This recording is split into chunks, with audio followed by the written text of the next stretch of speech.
Celso, vou tentar falar primeiro do jogo e depois entrar na arbitragem, apesar de se entrelaçar esses assuntos.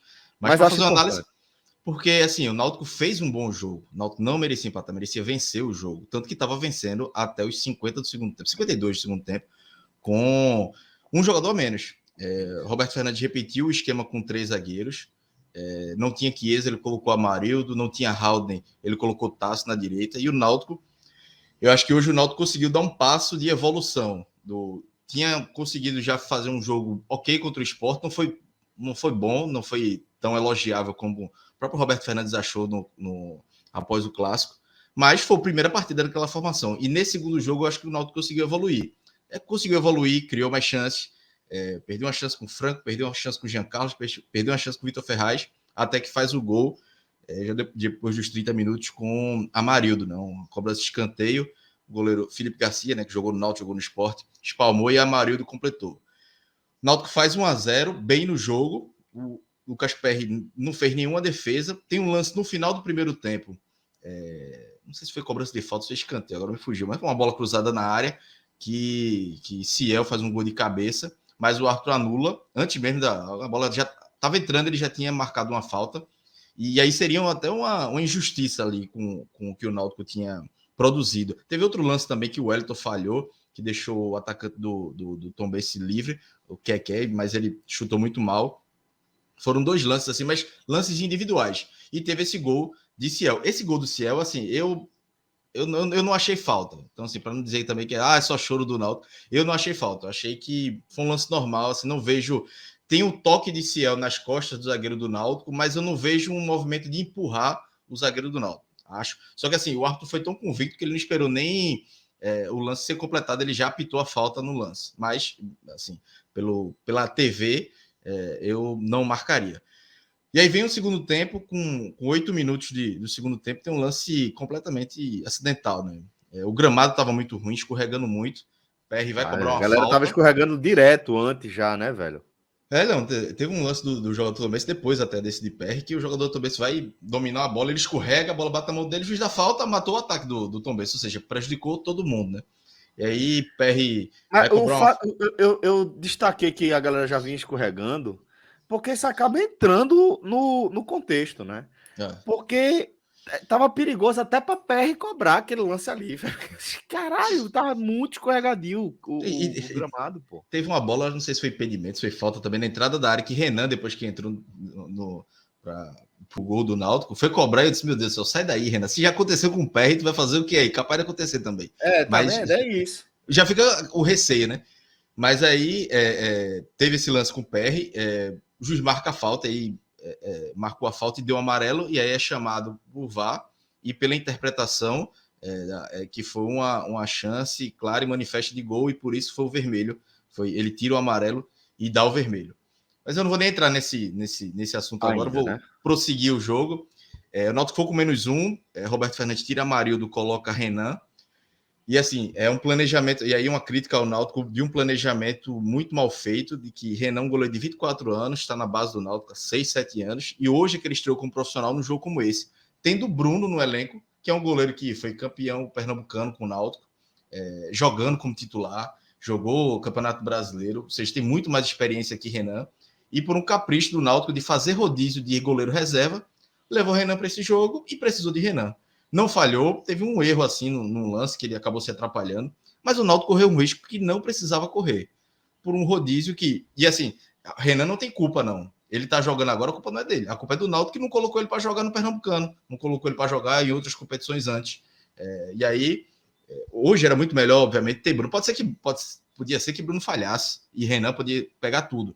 Mas eu falo do risco que o Náutico correu hoje de colocar um jogador verde com 24 anos para jogar numa fogueira dessa, num jogo que teria pressão do Tombense, como teve. Mas o Náutico estava bem postado defensivamente, que foram poucos chutes a gol. Teve uma cabeçada que Renan fez uma defesa, mas o Náutico não fechou muito bem a área, o Tombense teve muita dificuldade para criar jogadas. Tanto que a única chance que tem, a maior chance que tem, foi praticamente no último lance, né? Que aí tem uma bola cruzada na área, que o jogador disputa, o Pedro Vitor disputa a bola, se eu não me engano, com o Lucas Santos. E o árbitro, a bola sai, o árbitro vai marcar o tiro de meta, e alguns segundos depois ele marca o pênalti. Assim, ele nem foi tão convicto no lance, porque ele demora alguns segundos para marcar o pênalti. E aí ele marca o pênalti, não teve, o VAR não chamou, ou não sei se o VAR comunicou, enfim. E aí tem um pênalti, para mim não foi, acho que não vejo. O pé do Pedro Vitor tá na frente do jogador do Tombense. Não há um movimento, como eu falei no mesmo lance de Ciel, não há um movimento de empurrar. Tem uma disputa de bola que o jogador do Tombense se joga e aí é marcado o pênalti. Ciel cobrou muito bem, não tem nem o que questionar. Bola no ângulo, né? Na gaveta, não tem nem o que fazer. Renan também não teve culpa nenhuma. E aí o pênalti aos 50, é cobrado aos 52. Ele tinha dado 7 de acréscimo e tinha sido pouco, porque o jogo foi paralisado, teve a confusão com o PR, já tinha sido pouco, e ele acaba o jogo logo depois. Ou seja, é uma sequência de erros que mostra que o despreparo da arbitragem, da arbitragem brasileira é horrível, né? Mas desse árbitro principalmente foi absurdo. E assim, o descontrole emocional dele também foi muito nos lances de PR, discutiu com o Jean Carlos, depois com o Vitor Ferraz. Enfim, foi uma arbitragem muito ruim, prejudicou. Turbulenta, né? Turbulenta, assim. Me chamou a atenção o descontrole emocional. Ele toda hora gesticulando muito, gritando muito. Era um cara ali com um jogo que não era um jogo pesado, não era um jogo de rivalidade para ele estar tão... Histórico, né? Não precisava estar nesse clima, não era um clássico. Mas aí, enfim, a arbitragem... Acabou que o descontrole emocional dele mostrou um pouco da falta de qualidade dele na arbitragem. Mas aí eu vou deixar para o Rodolfo falar do jogo, para depois a gente se aprofundar na arbitragem, porque eu acho que aí tem mais assunto até do que o jogo. Não, eu percebi, inclusive, Cláudio, você falando aí, tipo, pô, no ritmo de, pô, falar logo aqui da história do jogo, porque o que eu tô babando é para falar da arbitragem. E eu concordo com você, porque eu tô também doido para ouvir. Rodolfo, conta um pouquinho também da história desse jogo, porque é um jogo cuja história precisa ser contada, é um jogo que tem muitas mudanças de cenário, e eu queria que você explicasse essas mudanças para a gente. Claro, Celso, concordo totalmente com essa linha. O racional que eu concebi, né, que por mais que se a gente fizesse um comparativo referente à hipótese desse jogo acontecer da forma que foi numa primeira rodada de campeonato ou numa segunda rodada, ainda que valessem os mesmos 3 pontos, né, e o prejuízo de 2 pontos fosse o mesmo, o fato de ter acontecido agora, né, com o campeonato em curso e situações tomando definição, tem um peso muito grande, né, porque você condiciona o time a permanecer numa situação não desejada, né, uma manutenção em zona de rebaixamento. Todas as ações da arbitragem tiveram consequências, né, acho que foram bem aplicadas e acho que não foram, com imposição de desfalques severos para o Náutico no jogo de quarta contra a equipe que vem embalada, né, no jogo que o Náutico vai pressionado, que seu treinador vai pressionado. E é óbvio, né, que tudo que a gente está analisando do ponto de vista de arbitragem foge do controle preventivo, corretivo do Náutico. Mas eu concordo muito com o Clauber quando ele diz que fica muito evidenciado uma falta de planejamento, porque eu acho que hoje o Náutico é um time despreparado em vários quesitos. Aí você tem um goleiro no banco, que veja só, é lógico que o cenário de troca de goleiro ele é incomum no jogo de futebol, né? Você não é uma troca que acontece sem ser forçada, na grande maioria dos casos, e quase nunca é necessário que essa troca seja necessária. Quando acontece, a gente lembra. Né? Exatamente. Quando acontece, a gente fala, pô, aquele goleiro da Holanda que saiu para pegar... né? Já é muito raro acontecer, e quando acontece, a gente lembra. Exato. E aí, em paralelo, né, você tem um goleiro como o Lucas Perry jogando um campeonato de longo prazo, como é a Série B, no momento que o Náutico está, e você não ter a segunda melhor opção no banco, e talvez Renan seja até um goleiro mais técnico que Bruno, mas é o que Clauber trouxe referente à maturidade de jogo. Você tem um goleiro que já jogou uma temporada inteira pelo Náutico, né, que teve mais de um ano de minutagem quase ininterrupta, que já teve passagens fora do país, apesar de não ter jogado. E ele não está no banco, mostra muito disso. Rodolfo, sobre esse ponto, eu queria ter uma dúvida, já que você é também do mercado de quem trabalha diretamente com futebol, com o dia a dia, porque Clauber trouxe na análise dele a questão do rodízio, né? Rodízio de goleiros reservas. E eu sei que isso é relativamente comum. Então, queria que você explicasse um pouco mais sobre isso, se de fato é relativamente comum, e se o problema aí reside no fato de Bruno não ter recebido outras oportunidades antes, e mais do que no rodízio. Seria por aí? Eu acho que essa é uma abordagem que ela faz sentido se você tem, primeiro, 2 goleiros reservas no mesmo nível, né, que você saiba que... Jefferson e Bruno, por exemplo, né? Jefferson e Bruno, 2 atletas que, se entrarem, né, se for necessária a entrada, você não vai ter nenhum prejuízo técnico por ter um em detrimento do outro, e que era algo muito necessário quando havia uma limitação de 7 atletas no banco de reservas das equipes. Eu lembro, por exemplo, e deve ser algo na cabeça de todo torcedor do Náutico, na Série B de 2011, quando o Náutico começou o campeonato com o Gladson como titular, que já era muito questionado na época, e ele se manteve... Renan tinha que ter rodagem, né? Essa é a questão. Claro, né? ele já tem 24 anos. E ele foi emprestado, viu? Ele jogou América, 13, 7 jogos no América e no 13. Mas assim, pouquíssimo, né? Nível de Série D, pernambucano, muito pouco, não daria para considerar. E aí, quando tinha essa questão do revezamento, foi até a forma como o Gideão acabou assumindo o posto de camisa 1 do Náutico naquela Série B de 2011. Ele não era o reserva, mas teve um revezamento, ele acabou entrando num jogo, numa situação parecida com a de hoje, né?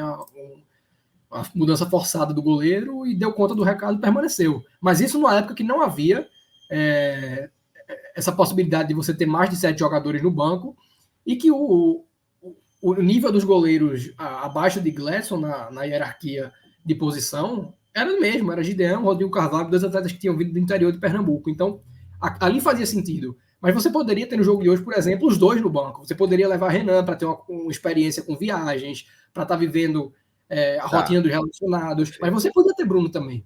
Perfeito. Então, e aí, complementando esse ponto, assim, é algo totalmente inconcebível, que até eu acho que na história do jogo de hoje não haveria espaço para ele entrar. Mas o Náutico tendo em campo, jogando como titulares, Jean Carlos e Vitor Ferraz, e você não ter Juninho Carpina no banco, havendo margem para ter mais jogadores no banco, é inadmissível. É inadmissível porque é um jogador que, num cenário normal, em que Lucas Perry não escorrega e bate aquela bola, o jogo continuaria no roteiro que estava, o Náutico precisando se defender e contra-atacar, e você abre mão de ter um atleta que tem toda a vitalidade inerente à idade, é um atleta que tem uma condição de resolver no chute de fora da área. Então, o Náutico prescinde de qualidade por birra, porque o atleta ou não quer renovar o contrato, ou porque se desentendeu lá dentro, mas é uma birra, uma briga que o Náutico compra, e que além do atleta se prejudicar, é óbvio, mas o Náutico finaliza essa disputa como o maior prejudicado. E aí, no histórico acho que esse foi o primeiro jogo da história de Tombense e Náutico, né, tenho quase certeza.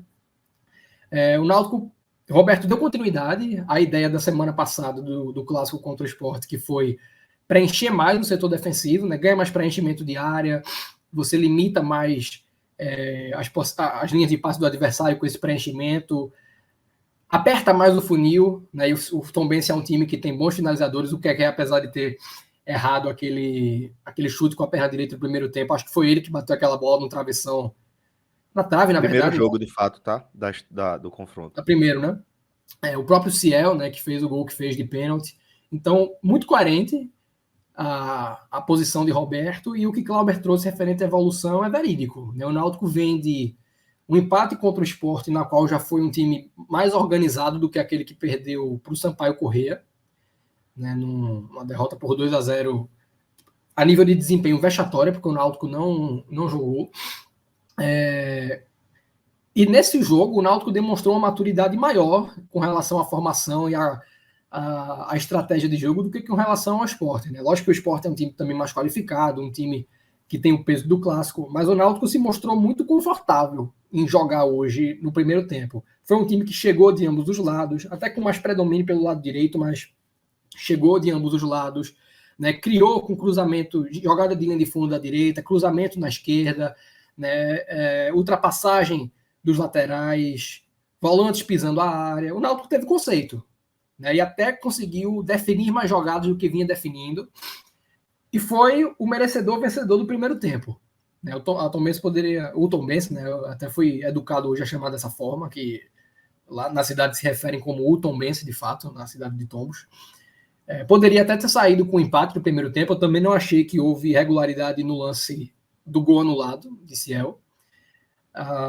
E poderia ter marcado também a partir de erros individuais do Náutico. Mas no balanço geral, né, na soma de criatividade, com definição de jogadas, eu acho que o Náutico mereceu sair vencedor do primeiro tempo e voltou naturalmente com o pé atrás, né, no intervalo, dando campo a Tombense, cedendo espaços para jogar no contra-ataque, porque tem o Vitor Ferraz, tem o Jean Carlos, falta o homem-gol na frente, apesar de que o Amarildo hoje fez o gol, né, foi muito apagado, mas se posicionou bem e deu conta, né, de atacar a bola ali no rebote da cabeçada do João Paulo, um gol do Náutico que sai na bola parada.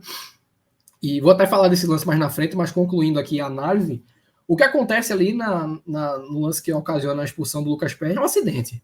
Né? Um acidente de um gramado escorregadio, um gramado em péssimas condições, de um atleta numa temporada em altíssimo nível, né, que de fato seria impensável acontecer, e aconteceu, né, no momento que o Náutico precisava do resultado, e se viu, né, além de ser o camisa 1, com um a menos em campo. Né? Uma limitação quantitativa e nas condições de ser uma equipe já limitada tecnicamente e praticamente definidora da condição do jogo. A gente sabia que o Náutico não conseguiria chegar ao segundo gol.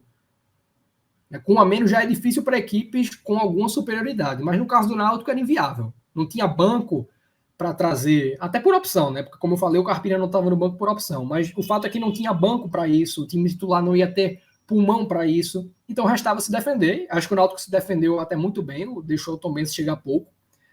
Chegou, e quando chegou foi buscando finalizações com base nos recursos individuais de seus atletas, a bola que eu falei que vai na trave, né, num chute muito bom, uma finalização muito criativa ali de 3 dedos. Se manteve muito consciente, né, eu acho que até o Náutico errou muito menos lá atrás, com um a menos, do que quando tinha um a mais no primeiro tempo. Foi uma equipe mais assertiva nas ações defensivas, na primeira e segunda fase de construção, e acabou levando o gol como levou, né? Uma bola que estava ali já circulando as laterais, foi da direita para a esquerda, depois passou na direita, aí da esquerda sai um cruzamento, com o Náutico muito bem posicionado, uma linha de quase 5 jogadores ali formada dentro da área, e no encontro de corpos ali, o Pedro Vitor tem o contato, sim, com o atleta do Tombense, mas nada que desloque, nada que... Eu não chamo nem de encontrão, eu não chamo nem de tranco ali. Exato, é o contato. É o contato. De dois... É isso, é um contato, pô. Nada mais que isso.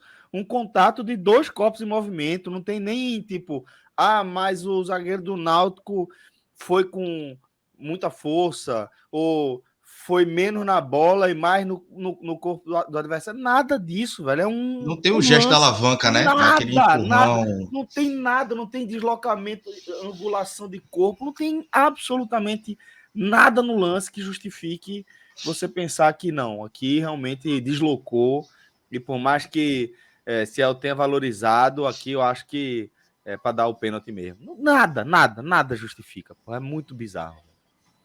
Muito. E aí, ali você tem, mais uma vez, a definição, né? Porque qual é o cenário?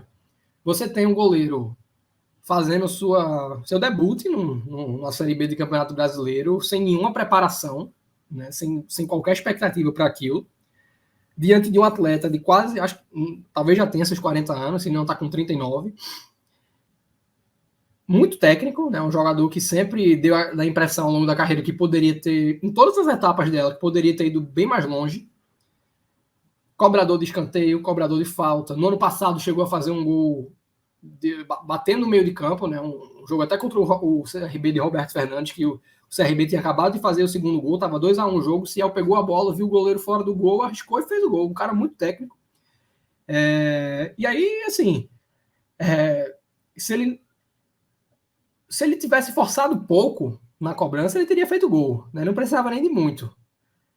A leitura ali era óbvio que o goleiro iria escolher um lado, né? Não ia correr o risco de ficar parado na sua estreia. Então ele vai, faz uma cobrança de muita qualidade, né? Que mesmo o Lucas Perry, que tente se destacar na temporada como um exímio pegador de pênaltis, jamais chegaria. Uma bola indefensável para qualquer goleiro.